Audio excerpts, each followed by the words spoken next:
coordenador do curso de Direito, patrono, paraninfas, professores homenageados, formandos e todos os convidados, boa noite. Durante os anos da nossa formação, nós fomos surpreendidos por uma cruel pandemia. E junto com ela, inúmeras perdas, imensuráveis partidas. Perdemos amores, sonhos, pessoas tão amadas e, no fim, um pedaço irrecuperável de nós. Carpinejar diz que com a morte do outro, não é ele que morre, ele está mais vivo do que nunca em nossas memórias, pensamentos, sonhos e gestos. Na verdade, com a morte do outro, morre quem nós éramos com o outro. Afinal, nós nunca mais seremos assim com mais ninguém. E nós não temos saudades do outro, mas saudades de quem nós nunca mais seremos para o outro. Não temos saudades do abraço do outro, mas do abraço que nós nunca mais daremos ao outro. Eu me recordo que na minha formatura do ensino médio, eu fiz um discurso especial para os pais. No entanto, o meu pai, naquela noite, escolheu trabalhar ao invés de prestigiar minha colação de grau. E enquanto eu discursava, eu o procurei na plateia, mas não o vi. Eu o busquei com os meus olhos, mas não o achei. E terminada a cerimônia de colação de grau, eu cheguei em casa e o questionei. O perguntei sobre sua ausência. Ele se desculpou e me garantiu que estaria presente na próxima. Pois bem, no dia 30 de junho de 2020, ele faleceu. Nessa noite, há alguns lugares que poderiam ser ocupados por pessoas que perdemos. Pessoas que nessa noite iriam celebrar a nossa conquista como nunca. Afinal, a felicidade só é real quando compartilhada. E o amor, como ensinava o Pequeno Príncipe, é a única coisa que cresce à medida que se partilha. No entanto, eles se foram. A morte ensinou-me da forma mais cruel como é difícil lidar com a finitude do ser.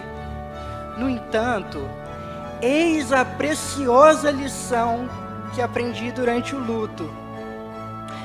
Nós somos a continuidade daqueles que se foram.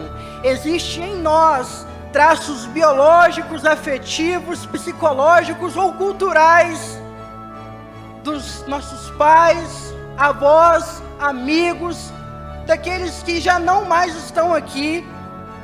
Eles vivem através de nós, eles vivem através do nosso gesto. No filme O Rei Leão, tem um momento que Simba, ele diz para o macaco Rafi que o pai dele estava morto. Então o macaco faz olhar para uma poça de água, para o seu reflexo, e diz para Simba: Mufasa vive em você. Aqueles que se foram vivem em nós. Aqueles que não estão aqui eternizaram-se em nós. Fisicamente habitamos um espaço, mas sentimentalmente somos habitados por uma memória. O que a memória ama fica eterno. Aqueles que se foram descobriram o seu propósito.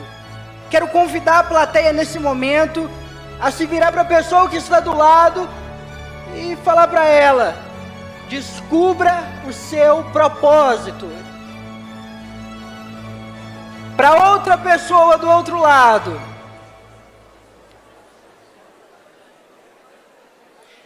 o professor Mário Sérgio Cortella nos lembra que nós não podemos ser imortais, no entanto, nós podemos ser eternos.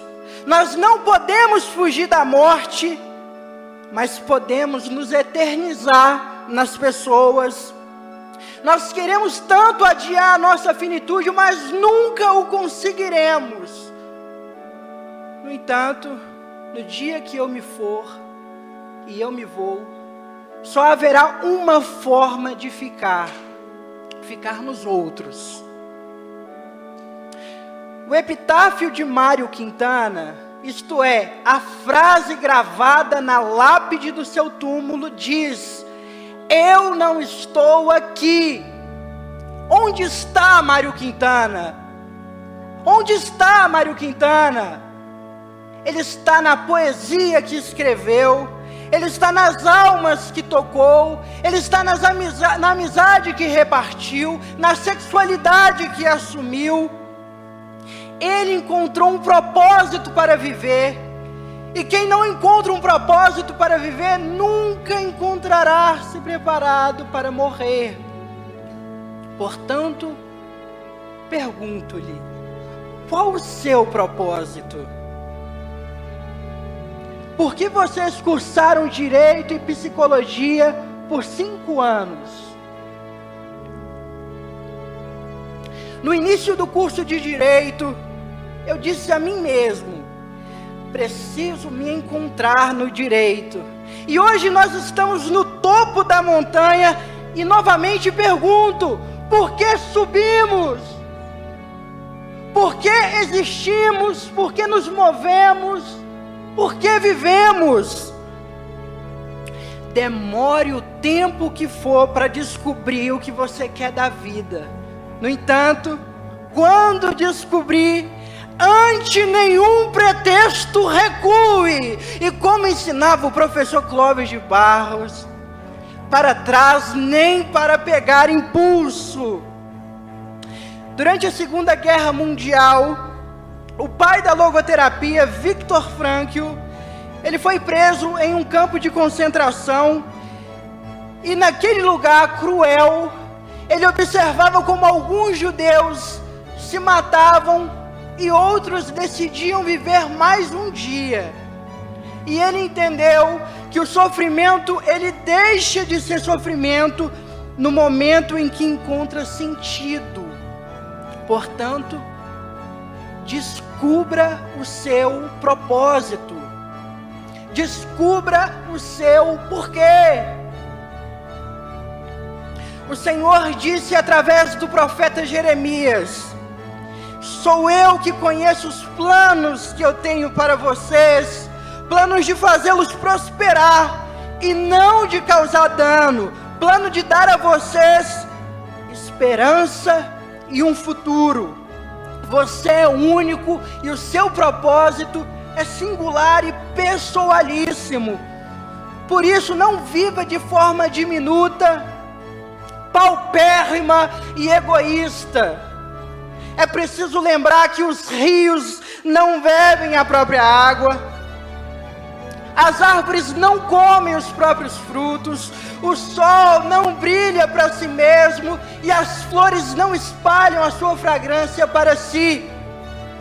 Viver para os outros é regra da natureza. A vida é boa quando você está feliz, mas é muito melhor quando os outros estão felizes por sua causa.